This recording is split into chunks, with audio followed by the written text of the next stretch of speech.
Steve Sherman. Today I'm going to show you how to touch off tools using your hand wheel and tool changes through MDI.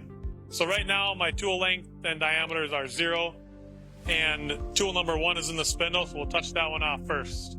So I'm going to open the doors and I'm using the dial setting gauge. So the setting gauge we're going to be using today is a 50 millimeter gauge, which is 1.9688. So when we touch our tools off the top of our workpiece, we're going to enter 1.9688. So Z0 will be the top of our workpiece.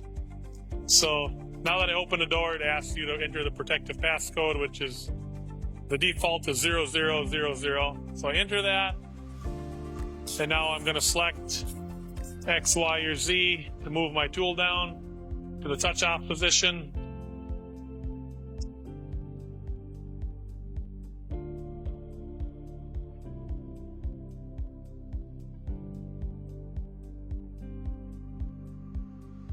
And once you're over the dial gauge, you can turn your feed rate down and your distance per click shows up on the screen.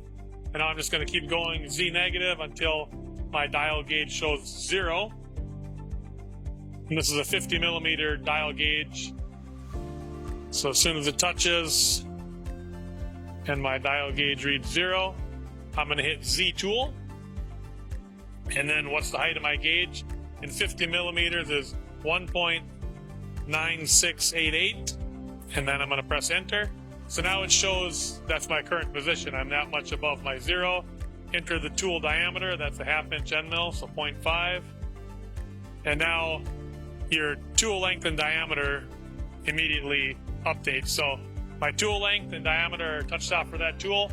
Now I can continue touching other tools, or if I'm done, I can just escape out and shut the door and jog or hand wheel away.